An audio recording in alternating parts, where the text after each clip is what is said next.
उत्तर प्रदेश की 36 विधान परिषद सीटों में से 27 सीटों पर दावेदारी कर रहे तमाम उम्मीदवारों की किस्मत का आज बैलेट बॉक्स में फैसला बंद है। 27 सीटों पर कुल 95 उम्मीदवारों ने अपनी किस्मत आजमाई है। मुकाबला सिर्फ भारतीय जनता पार्टी और समाजवादी पार्टी के बीच है, ऐसा माना जा रहा है। लेकिन 36 सीटों में 9 सीटों पर बीजेपी प्रत्याशियों की निर्विरोध निर्वाचित होने के बाद अब उच्च सदन में बीजेपी बहुमत के लिए सिर्फ 7 सीटों से दूर है। हालांकि विधान परिषद का ऊंट किस करवट बैठेगा, ये 12 अप्रैल को ही पता चलेगा।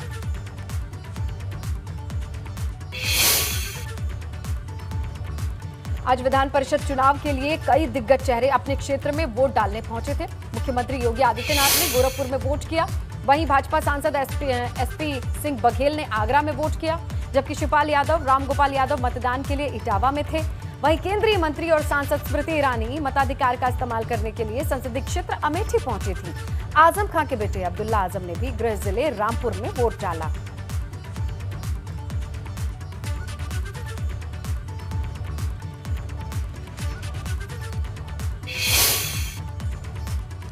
विधान परिषद चुनाव में आज यादव परिवार ने इटावा में मतदान किया। सपा प्रत्याशी को वोट देने के लिए पार्टी संरक्षक मुलायम सिंह यादव समेत केंद्र पर तमाम नेता पहुंचे, अपना वोट डाला। इसके अलावा सपा महासचिव डॉक्टर रामगोपाल यादव सपा के विधान परिषद प्रत्याशी के पक्ष में वोट के लिए इटावा में ही मौजूद थे। जसवंत नगर से विधायक शिवपाल यादव ने भी विधान परिषद चुनाव में मताधिकार का इस्तेमाल किया। लेकिन बड़ा सवाल यह है कि भतीजे अखिलेश से नाराजगी चल रही है और आखिरकार किसके पक्ष में शिवपाल ने वोट किया है।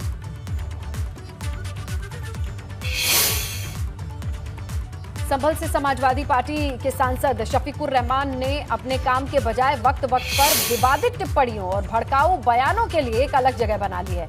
एक बार फिर बर्क ने वही बोला है जिसके लिए वो जाने जाते हैं। सपा सांसद शफीकुर रहमान बर्क ने एक बार फिर भड़काऊ बयान देते हुए कहा कि यूपी में मुसलमानों के साथ इंसाफ नहीं हो रहा है। वो योगी आदित्यनाथ की सरकार के काम से संतुष्ट भी नहीं है, क्योंकि इस सरकार में मुसलमानों के साथ इंसाफ नहीं है। सपा सांसद शफीकुर रहमान बर्क आज विधान परिषद चुनाव में वोट डालने के लिए संसदीय क्षेत्र संभल में थे। वोट डालने के बाद उन्होंने क्या बयान दे डाला, सुनिए। गवर्नमेंट है बीजेपी के हाथ में, योगी के हाथ में। I am not satisfied with Yogi. तो इसको तो योगी जी यूपी में काम नहीं कर रहे हो? नहीं, यूपी में काम जो है वो अपना कर रहे हैं, अपने हिसाब से कर रहे हैं, लेकिन मुसलमानों के साथ इंसाफ नहीं हो रहा।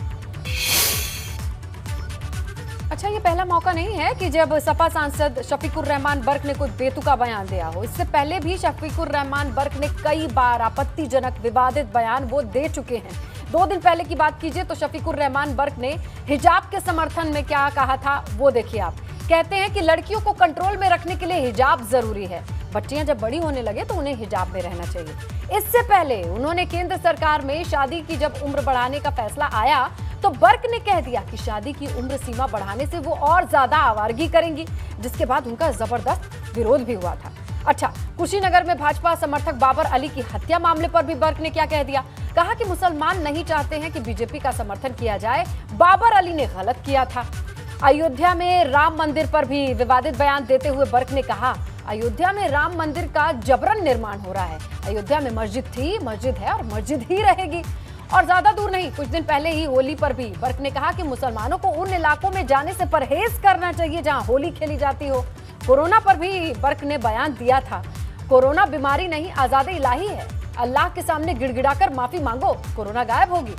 बर्क ने वंदे मातरम में भी विवादित बयान दिया। लोकसभा में कहा कि वंदे मातरम इस्लाम के खिलाफ है और वो राष्ट्रगीत नहीं गाएंगे।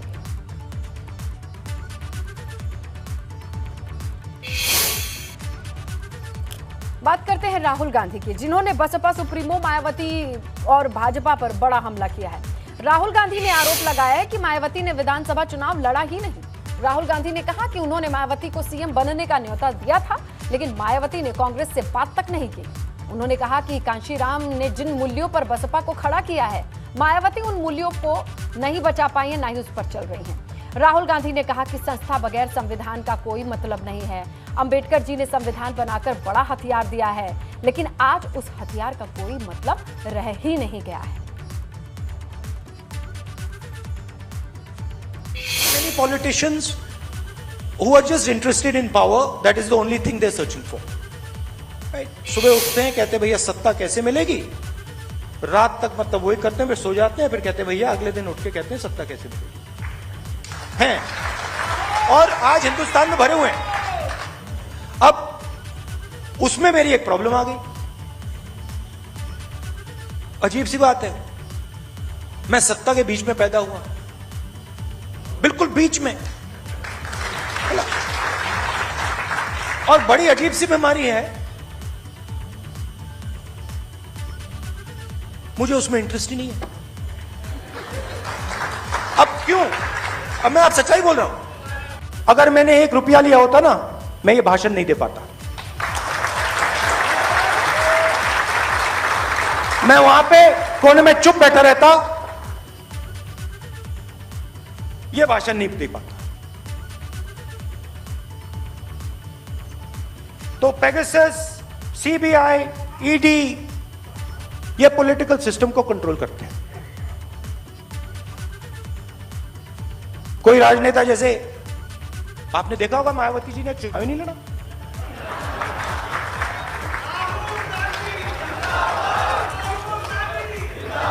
हमने मायावती जी को मैसेज दिया अलायंस करिए, चीफ मिनिस्टर बनिए, बात तक नहीं की, बात तक नहीं की।